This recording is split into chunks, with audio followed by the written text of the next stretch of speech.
What's good, everyone? My name is Ali, and I'm going to be the official host of the At the Buzzer podcast. We're going to cover NBA news for all 30 NBA teams, of course. So, the first video here on this channel, I'm a bit nervous, so don't judge me, okay? First of all, we are going to rank the 15 teams in the West standings here, the Western Conference. So we'll start from 1 to 6, the playoff teams that automatically qualify to the playoffs, and then the play-in teams who battle for the last two spots. Then you got the lottery, the teams that obviously will miss the 2026 NBA playoffs, and we're going to talk specifically about each team. I'm making this video right now. I think it's the perfect time to make this video as the summer is almost over. Free agency is practically over. There's Russell Westbrook who still doesn't have a team, and the Warriors who are still not at full roster capacity, which is 15 players. We'll talk into that later here in this video. So let's start with the first team we have is the Portland Trailblazers. The Portland Trailblazers, I'm gonna put them in the lottery, and I'm putting them as the 13th seed. Look, man, I love Portland. I love what they're doing there. They have a lot of young players, but the problem with the Blazers, I don't think they don't have the star player, the franchise player, the franchise cornerstone yet. They need a player who is going to be the franchise cornerstone. With all these young players, I think they can be a really good contender for years to come. This offseason, they added Damian Lillard back, who was waived by the Milwaukee Bucks.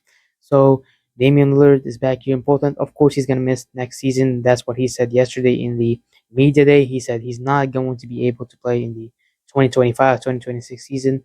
So Damian Lillard probably will be 36 when he starts to play again. He signed a 3-year contract, so the contract is gonna be done when he's 39 years old. Look, I don't know if Dame is gonna be playing good again after the injury or not. We will see. Everything will come to light. But the problem is with the Blazers, I don't think they have the franchise cornerstone. So I don't think they can really compete this season, even with the playing teams. If they were in the Eastern Conference, I think making the playoffs there is easier as the teams are like the quality of the players in the Eastern Conference is not the same as the Western Conference. So I think they could like clinch the ninth or eighth seed in the Eastern Conference. But in this Western Conference is just so stacked. There's a lot of good teams here. Like that was really hard even for me to like make like I had to think a lot about all these standings. Like it really took me a long time to rank all these teams. So yeah, man, I think the Blazers will be in the lottery at the 13th seed. Or if you're a Blazer fan, like man, you have a really young core that you can. There's a lot of really good players to love on that team. You have Dominic Amaro, for example. He's probably my favorite player on that team. I like defense, man. I'm a Thunder fan, so we were so good defensively last season. It helped us win the championship. I think defense wins championship. Don't listen to Nico Harrison, kids. Hell no, man. Okay, so the Blazers, I think they're going to be in the lottery 13 seed. Something really good that could happen for it because in the 2026 NBA draft, you have AJ Dybunsta, Cameron Boozer. There's a lot of good young players. Darren Peterson. So if you get like a third overall pick, you're really getting a good player. Nevertheless, you know what I mean. So the Blazers, I'm going to be putting them at the lottery at the 13 seeds. The next team is going to be the Los Angeles Clippers. The Los Angeles Clippers, I'm going to put them in the fifth seed. Look, the Clippers are really good, but with the problems with the aspiration thing that's going on with Kawhi Leonard, it's creating a bit of a negative feeling around the franchise. Nobody knows what happens yet because, like, if Adam Silver, the commissioner of the NBA, puts a punishment for the Clippers, they could take future draft capital from the Clippers, especially first round picks. Kawhi Leonard's contract may get voided, and he has to sign with another team and be prohibited from signing with the Clippers again. You know what I mean? So he might sign with a minimum, sign another max contract with another NBA team. We never know. So they're still under investigation. The investigation is still going. So my rankings look is based on if the team is healthy and the quality of the players in that team. Okay, you know what I mean. So I'm not looking about things that's outside basketball here. I'm talking about the quality of the players on that team and the team is healthy. Maybe healthy, like For example, we saw the Pelicans; they had a good roster last season, but injuries ruined them. And for example, in the Eastern Conference, the Sixers, everybody put them as a contender and possibly NBA champions, and we saw what happened last season. So it's all about being healthy and it's all about the quality of the players. You know what I mean? And most importantly, if the players are healthy, you know what I mean? So the Clippers, they got Brook Lopez this offseason, a really good addition. They got Ivica Zubac. The franchise are moving around right now. Kawhi Leonard and James Harden, they're building around them. They're going for one last final push, I think, because now they got Bradley Beal, who said, Tyronn Lue said is going to start as the starting shooting guard. And then you got Chris Paul at the point guard position. So maybe Chris Paul comes off the bench. I don't know yet. We'll see everything. They re-signed Amir Coffey. Yeah, man. So they got Derrick Jones Jr. They got a really good players off the bench and a really good starting five. Yes, they gotta have to, you know, uh, make the players feel like they belong in the franchise. They need to make the players play a certain amount of minutes, especially older players. You have Kawhi Leonard and James Harden. I think there are games where they both might not play. There are games where Kawhi will not play. There are games that James Harden will not play. And the same goes for Bradley Beal and Chris Paul. Even Chris Paul himself said that next year might be his last season. He might play a bit of games. He might miss a lot of games, but it all matters if this team is healthy in the playoffs. So I think they're going to be a top six seed nevertheless, even if some players set out some games, you know what I mean? It all matters in the playoffs. You have to have a healthy squad in the playoffs, and we have not seen the Clippers do that in the last couple of years, so especially with Paul George, Kawhi Leonard, and James Harden. There are some stuff they need to be healthy. If they're healthy, they're a good contender, man. They pushed Denver to Game 7 last season. They fall short in the first round, but I think, you know, they added a really key pieces. Their bench wasn't the strongest. You know what I mean? So yeah, man, I'm putting the Clippers at the fifth seed. The next team we have is the Memphis Grizzlies. I'm putting the Grizzlies. That was a really tough decision, but I'm putting the Grizzlies at the 11th seed, and they're gonna miss the lottery. You're gonna ask me why I'm doing this. They lost Desmond Bain this offseason. It's a huge, a huge trade that happened before the NBA draft. Desmond Bain goes to the Orlando Magic for a couple of picks and the number 12 pick in the NBA draft, number 16th pick in the NBA draft. Then they trade up in the draft night and go up to 12 to draft Cedric Coward. Cedric Coward is a really good player, a huge three-point shooter, and a really good 1 to 5 defender. So yeah, man, he's an absolute stud. I think the Grizzlies really cooked with that one. So yeah, man, that was a good pick in the NBA draft. But they lost Desmond Bain, who's really part of their big three was Jaren Jackson Jr., John Morant. He's now going to Orlando Magic. So they lost a really good three-point shooting, which going to affect them a bit. They got in the trade Cole Anthony, but they waived him, and he went to sign on with the Milwaukee Bucks. And then you got Kentavious Caldwell Pop or KCP. He's now playing with the Memphis Grizzlies. So yeah, KCP signed I think a 3-year, 80 million contract last season with the Magic, leaving the Denver Nuggets in free agency. But he didn't. He fell short of the expectations in Orlando, and Orlando just after a season half traded him officially to the Memphis Grizzlies. Hopefully, KCP can pick up where he left in Denver, and you know what I mean. Just forget about that whole Orlando Magic year because it was a really bad year for him. Man, I was watching Magic games and my guy was just shooting absolute bricks. Okay, he was shooting really badly. I don't know why. So hopefully he can recover and play better this season for the Grizzlies because he's going to be a huge addition.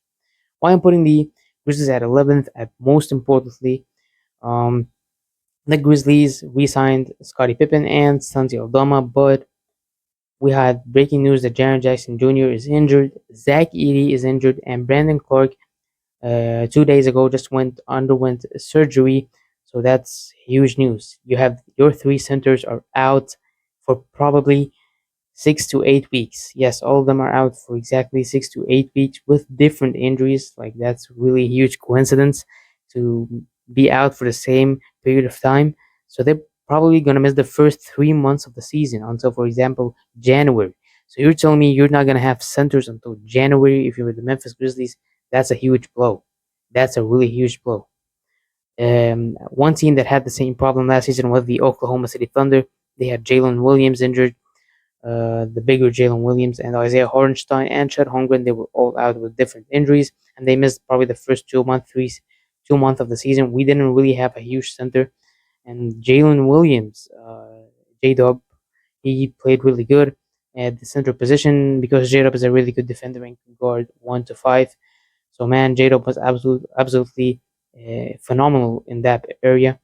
So, but when I look at the Grizzlies, I don't see someone as Jalen Williams that can do the same thing for the Memphis Grizzlies here. Okay, you only have Ja Morant playing with Santi Aldama, Scottie Pippen, and the rest of the roster. Look, man, that's pretty tough. That's pretty tough. I love Ja. Even Ja, his last 2 seasons were really disappointing. Played only 9 games in the 2023-2024 NBA season. Last season, he missed some games for injuries, like a huge number of games due to injuries, and I think he wasn't even eligible to win NBA awards. So that's tough for John Morant. The Grizzlies, I don't know, man. I feel like they're one injury away for John Morant, where they just just rebuild the whole franchise.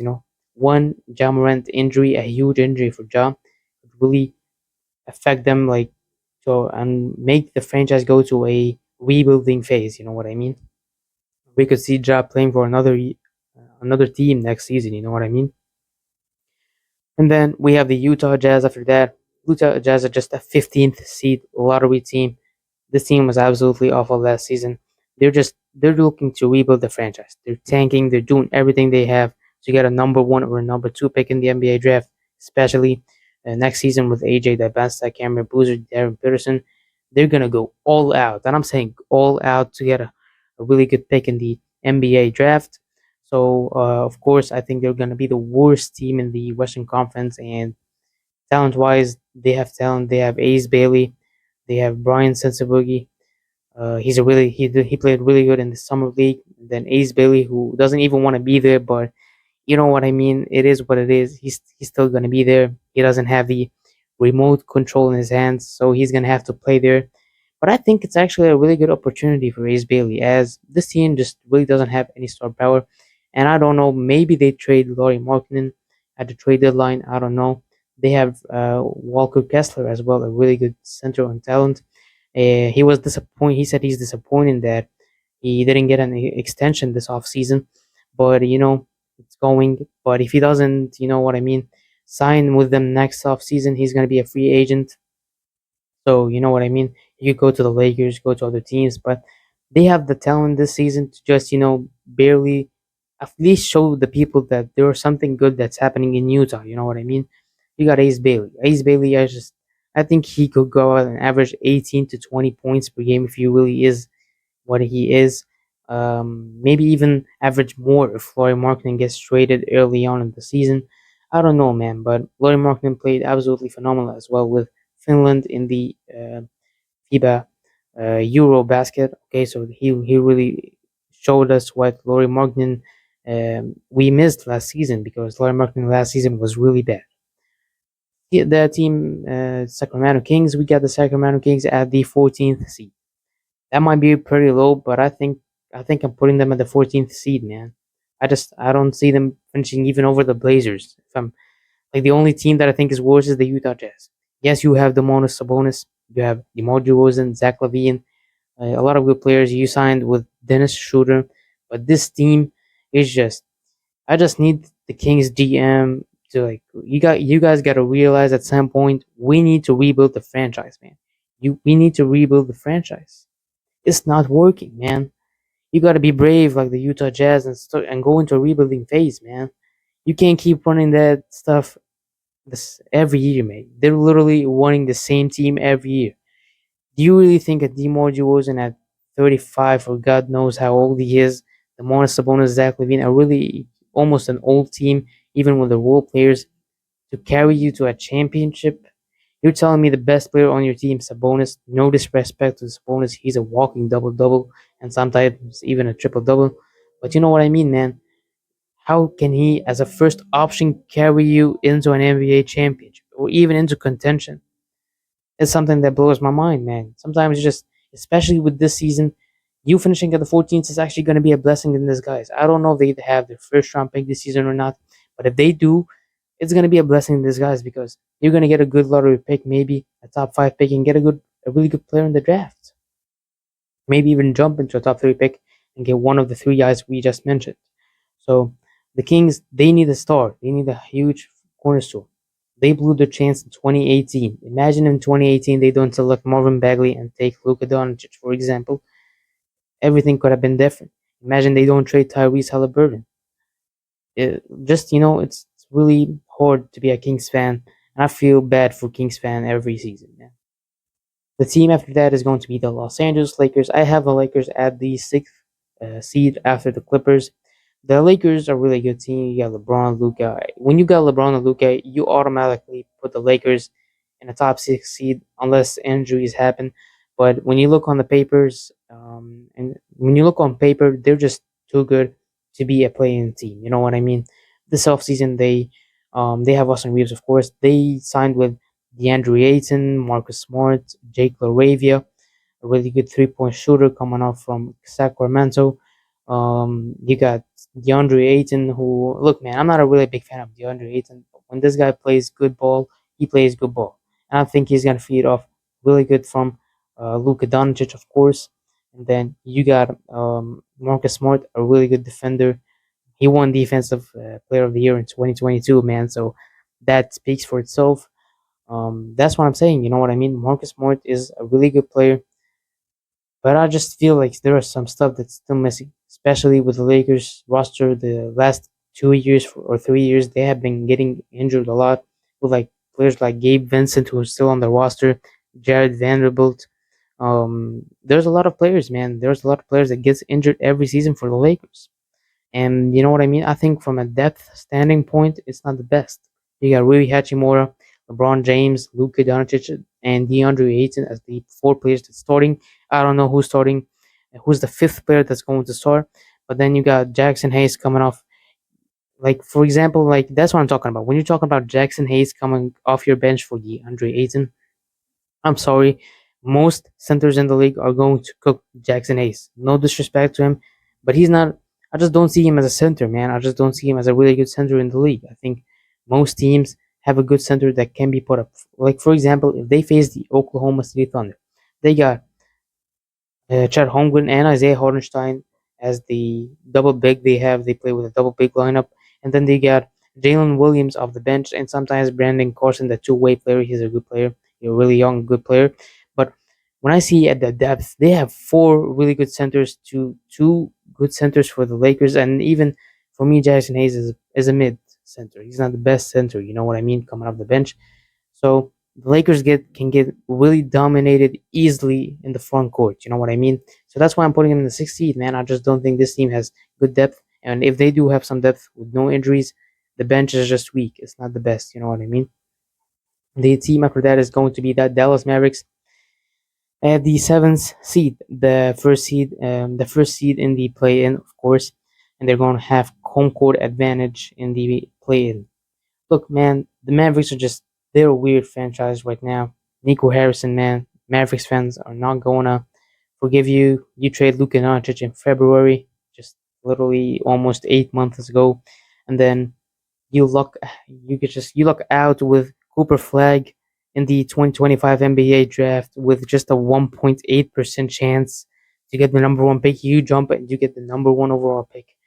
I just I smell something fishy here, man. Okay, but I'm not saying anything. Okay, but you got Cooper Flag, and then you got Anthony Davis. Kyrie Irving is could come back this season from his ACL injury. You got Kyrie Irving. Um, you got Clay Thompson, Daniel Gafford, Derek Lively. You got a really amazing front court, man. The front court is amazing, and I've heard that Derek Lively has grew to 7'2" or 7'3" inches. I smell something cap here as well, but come on, man. How is he gonna be as tall as Wembenyama, bro? Wembenyama is now 7'4", by the way, so that's crazy. And then it's crazy, man. Like they have a really good front court, a really good team to play with. Max Christie as well, coming from the Lakers in the Anthony Davis trade with Luca. So man, they really got the depth. They got the players. To be honest with you, If Kyrie Irving comes back and becomes really good, you know, and becomes better until playoff time, they have a chance, man. They could go on and win the championship. I'm not lying. They got it, man. They got Kyrie Irving and Anthony Davis as the star players. You got the players below them are Cooper and Klay Thompson. And then you got a lot of good players, Daniel Gafford, Derek Lively, all players that have experience at least with going to the NBA Finals in the 2024 playoffs. So man, I just think they have the experience. The only player that doesn't have experience is probably Max Christie and Cooper Flag. But Cooper Flag is just Cooper Flag. He's too good, and he's going to prove in the league why he is going to be a star for many years to come. I think he's going to prove from day one that he's elite defensively in the NBA. The shot making might be still, a bit shaken, but he needs experience, and when he gets that experience in the league, he's gonna be really good offensively and defensively. Gonna be probably maybe the best two-way player in the league. We will see what happens in the next couple of years, and so that's why I have the Mavs at the seventh seed because of the Kyrie Irving injury. They signed D'Angelo Russell and re-signed Dante Exum, who are going to be changing roles. You know what I mean? So that's really good for the Mavericks. The team after that is going to be the Denver Nuggets. I have the Denver Nuggets as a second seed. Look, man, the Nuggets are a really good team. But we know who's going number one, obviously. But you know what? Why did I rank them above the Houston Rockets, for example? Denver Nuggets this season really made a huge offseason. They added Cam Johnson on the first day of free agency by trading Michael Porter Jr. with a second round pick or a first round pick with a 2032 first round pick, if I'm not wrong, for Cameron Johnson. Look, man, I love Cameron Johnson more than Michael Porter Jr. I think he's a better shooter. He's not a person who's going to take dumb shots. He has good shot making, like shot selection as well. He's got better shot selection than Michael Porter Jr. Man, I just think that Cameron Johnson, he's got it more than Michael Porter Jr. and he's gonna be really good, man, for the Nuggets. Like I think this guy is gonna be a 42-43% shooter for the Nuggets this season from three, especially with the amount of looks he's gonna get from Nikola Jokic. That's crazy, man. And when I look at this point as well, I'm gonna talk about Tim Hardaway Jr., who they also signed on a 1 year deal coming off from the Pistons. Tim Hardaway and Cameron Johnson, they're gonna be feeding families, man. They're gonna be feeding families because of Jokic, bro. Because that's crazy, man. I think the Nuggets, the 3 point shooting percentage as a team is going to increase by a huge margin next season, especially with those two players being there. Then you got Jokic. Backup is Jonas Valanciunas. They traded for Jonas Valanciunas for I think Darius Saric, for example, or two second round picks. I don't remember really, but they got Jonas Valanciunas for absolutely nothing from the Sacramento Kings. Just now, Valanciunas is going to be backup for Nikola Jokic and Edelman. Coach Edelman yesterday in the media they said that at some points in the season they're both going to be playing with each other on the court. You know what I mean? So that's really good for the Nuggets. Look, man, a huge problem for the Nuggets last season was the backup center for Jokic. I'm sorry, man. I love DeAndre Jordan, but come on, man. We're not in the damn 2011 or 2012 anymore, okay? So now when I talk about it, DeAndre Jordan is just too old for you to be a starting center or even a backup. You know what I mean? He's a reserve center nowadays. Maybe not even supposed to be playing in the league anymore. You know what I mean? So no disrespect to the Andre Jordan. He is a really huge player, man. I really love him from his Clippers days. But man, it's time to move on. It's time to get a good center for backup for Jokic. Now they got Jonas Valanciunas. When Jokic used to sit on the bench, the Nuggets looked like a completely lost team. They lose maybe 70% of the team's power just on defense and on offense because Nikola Jokic is on the bench, and that's when the opposition team is taking over the game. You know what I mean? So if the Nuggets are up by 15, they could the opposition team could cut the lead down and tie the game, and even take the lead because Nikola Jokic just sat down for like 4 or 5 minutes to catch a damn breath. Man, my guy is playing 40 minutes per game, maybe 40 plus. Sometimes he's playing 44, 45. Like that's crazy. He's only like resting 3 or 4 minutes a game, so that's crazy, man. And then we saw Jokic look too tired in the Oklahoma City Thunder series. He looked tired, man. It's because the 82 games plus the Clippers series, you have been playing him a huge margin of minutes. So what do you expect, man? His body's not gonna hold up, my guy. He's a person. He's a human being, my dude. So like, come on, man. So that's what I'm talking about, man. But they have a new head coach, a new GM. They have a lot of stuff that's going on. The huge GM is doing a really good job for them right now. So I think the Nuggets are going to finish in the second seed with Nikola Jokic, maybe even winning MVP. Now we got the New Orleans Pelicans. I'm gonna put the Pelicans at the ninth seed. That was a really tough decision to make, to be honest with you. But I'm gonna be putting them at nine. Look, man, the Pelicans, they're just the huge problem with this team is just health. They're always injured, man.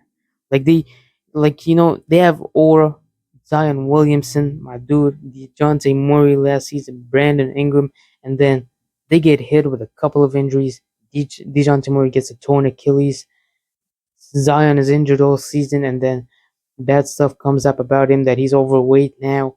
Brandon Ingram gets also injured, and he misses the rest of the season. It was just crazy, and then he gets traded at the trade deadline to the Toronto Raptors. That was crazy, man.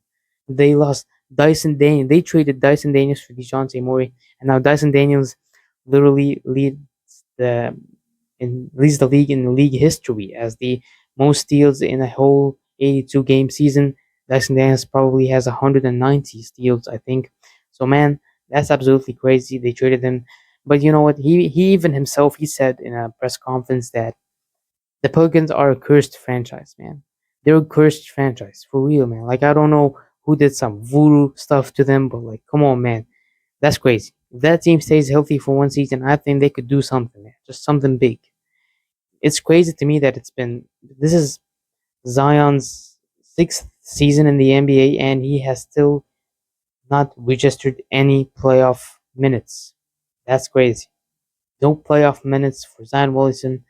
The amount of hype that came out for him in the 2019 NBA draft coming out of the college Duke. So man, that was crazy to see that. If you told me 6 years ago that this what Zion would look like, that he doesn't have any playoffs minutes registered, I would actually be shocked. I would think you're lying to me, man, because at the time he was just looking like the next big star in the league. He looked like the guy that's gonna take over the league after LeBron James, man. I'm not even lying. So now I think if they're healthy, they're the ninth seed. If they're not, they're finishing at the 14th seed. Because yeah, I said Utah's gonna be the worst team. Okay, so yeah, man, it's either win or bust. Okay, there's just no in between for the Pelicans. You know what I mean? The rest, we got the Houston Rockets at the third overall seed. Okay, look, man, the Rockets. I'm a huge fan of their roster. They got Amen Thompson, who is absolutely phenomenal. One of my favorite players in the league, man. Absolutely, athleticism is insane. Up in Shingun, Baby Jokic, and then you got Kevin Durant, who just got traded to them, basically on Game 7 day last season. That was crazy to be honest. Like Game 7 was in a couple of hours between the Thunder and the Pacers, and then you got a Kevin Durant notifications that he got traded. Man, my guy was literally in a concert or in a I don't know. He was in a live session, and then he just people in the crowd started telling him he got traded from the Phoenix Suns. That was crazy, man. And then so yeah, man, they traded Jalen Green, Dylan Brooks, the number 10 overall pick, which originally was the Phoenix Suns pick, which turned out to be Kaman Malouch from South Sudan. He had a really good center from Duke. Then Dylan Brooks, they lost a great shooter in Dylan Brooks. They lost Jalen Green, who's actually had a lot of potential. But man, I love Jalen Green, but the problem with this guy is just I don't know if he can show out the talent he had in the G League Ignite in the NBA, man. And I think the Rockets are done waiting. It's been like 4 seasons now, so they just want to move on. They want to speed things up. They missed some stuff. They missed a lot of stuff in the Golden State playoff series.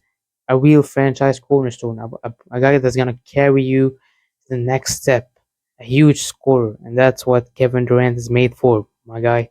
So now Kevin Durant is gonna lead this team.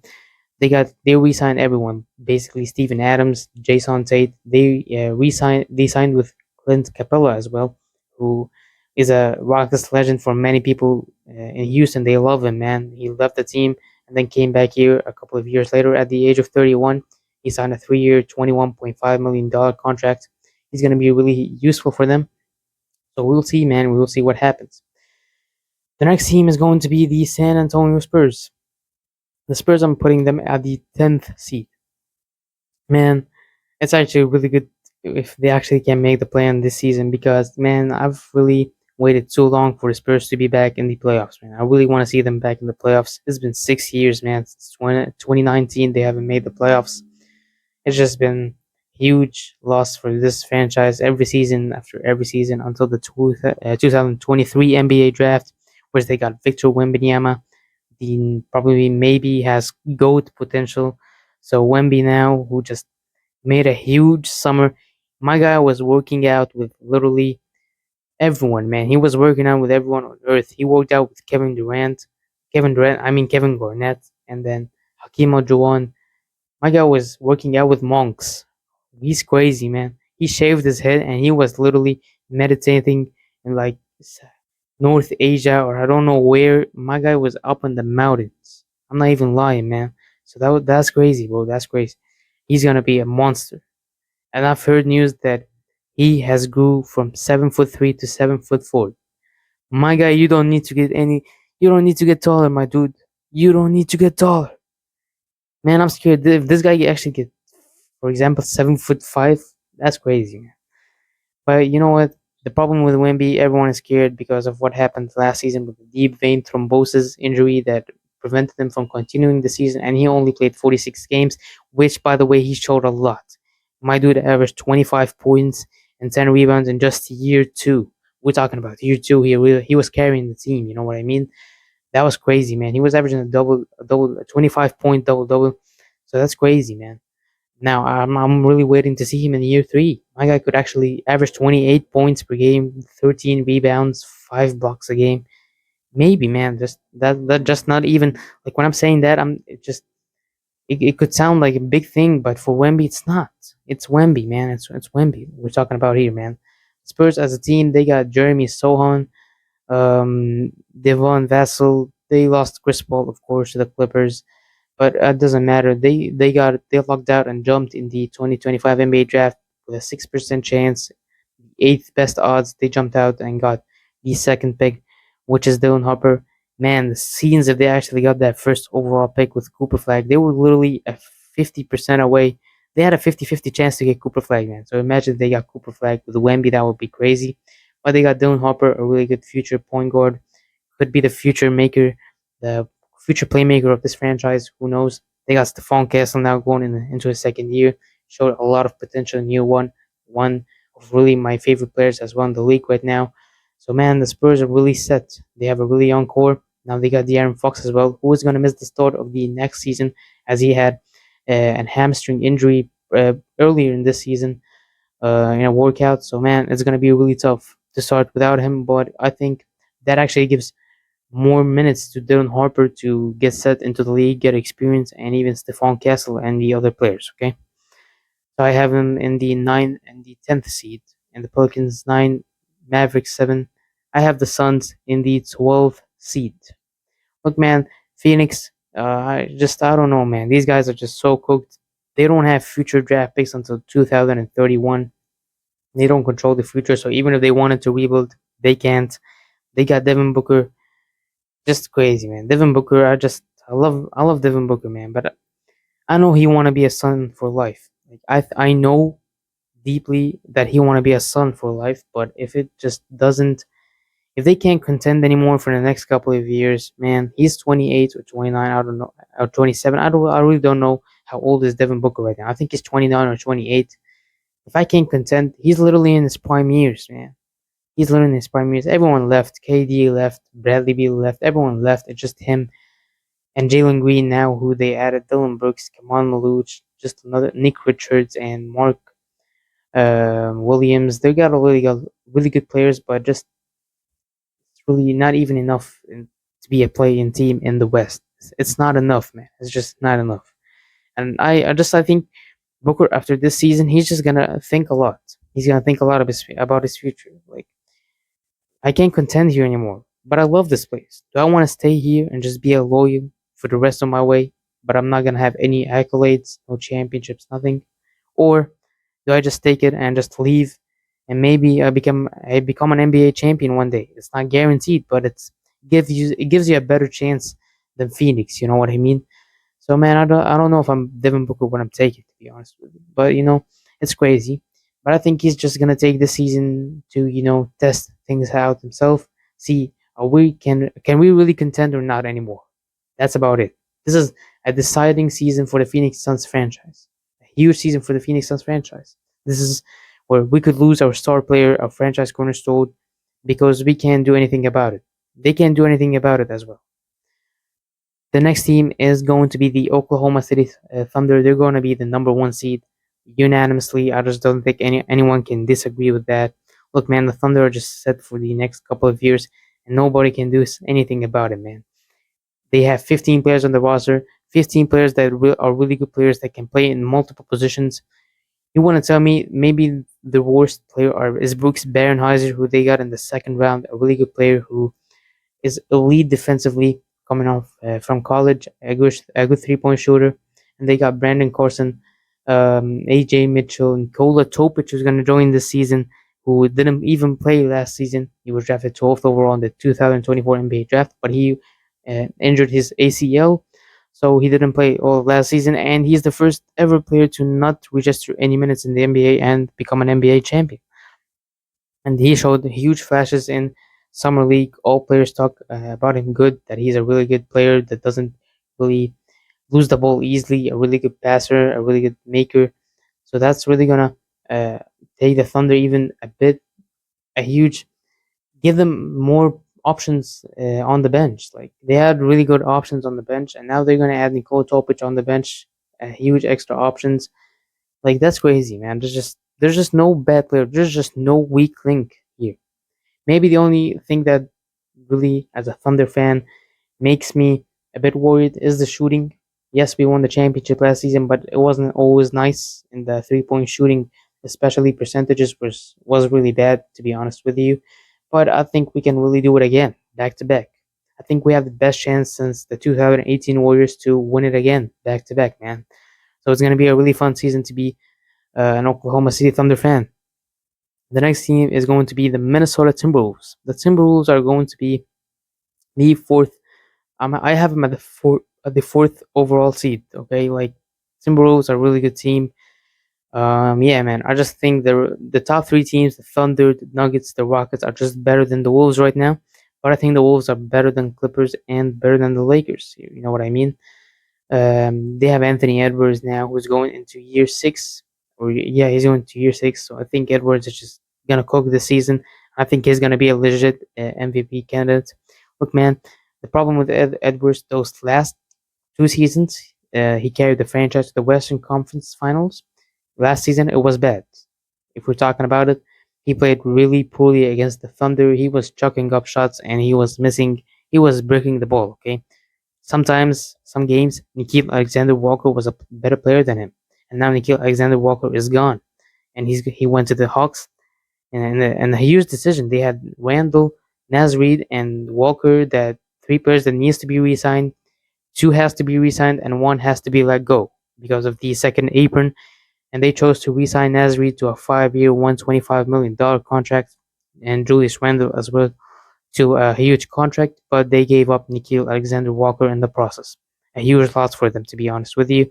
But they got really good players off the bench now, players heading into year two. Terrence Shannon Jr., who I think has a lot of potential. Rob Dillingham as well. He didn't get a lot of minutes last season, but when he was on the court, he was looking like the next playmaker for the Wolves franchise.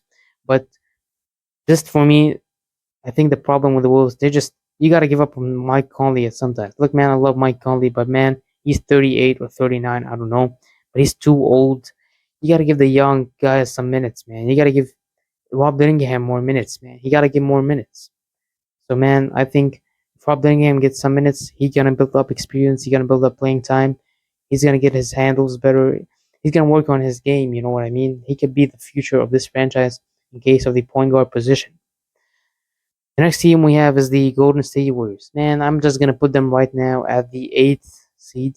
Look, man, I love the Warriors, but the problem with the Warriors is just right now they have 12 players on the roster. Okay, they had 9 players, and then they signed with Al Horford, who they have already talked with the last 2 months, and he was ready to sign. But we have the problem of the Jonathan Kuminga case that has to be solved today because Jonathan Kuminga has to sign today. As at the point I'm recording this video, it's literally the 1st of October. Okay, so that's tough, man. That's tough. It's really tough, man. You have to sign with Jonathan Kuminga, or you just have to let him go. Trade him on a sign and trade. I don't know, man. I want him to re-sign with the Warriors, but the problem with him is just they have been talking with him since June, man. This has been 4 months of just talking, and they haven't even reached the deal or anything. They have no bound. There's no boundaries that has been set by the agent of Jonathan Kuminga and the front office of the Golden State Warriors, but it's just preventing them from finishing the rest of the stuff. I think they have a deal with Stephen Curry brother. They had deals with Gary Payton and the Anthony Milton, which has been signed the last 2 days with Al Horford. But all these deals could have been done literally in July. But because of the Jonathan Kuminga case, they haven't re-signed with anyone or didn't sign with anyone because of that. And they missed out on the free agency. They only re-signed Al Horford. They lost Kevon Looney. It's crazy, man. It's crazy. But Al Horford is so much better than Kevon Looney. So okay, man, we move okay. But then you got the Anthony Melton who played on the Golden State Warriors last season, but he got injured with an ACL. Got traded midseason to the Brooklyn Nets, but now he resigns again with the Warriors. Then Gary Payton, GP2 resigns with the Warriors as well. I can't like think about GP2 not in Golden State, and then now, just I don't know what's gonna happen about the Jonathan Kuminga case. I think he's going to resign, but I think it's gonna be a 1 year deal, maybe 1 year deal until next season they can figure out what the plan is. Okay, that's about it, guys. That's about it. We got our 15 teams. We got the Thunder in number one, Nuggets in the second seed, Rockets third seed, Clippers fourth, Clippers fifth, Timberwolves fourth, and Clippers fifth, and then you got the Lakers at number six. And then you got the playing teams, Warriors. You got the Mavericks at 7, Warriors at 8, Pelicans at 9, Spurs at 10. Lottery teams, at number 11, I have the Memphis Grizzlies. At number 12, the Phoenix Suns. Number 13, the Portland Trailblazers. 14, the Sacramento Kings. And last of them all is the Utah Jazz.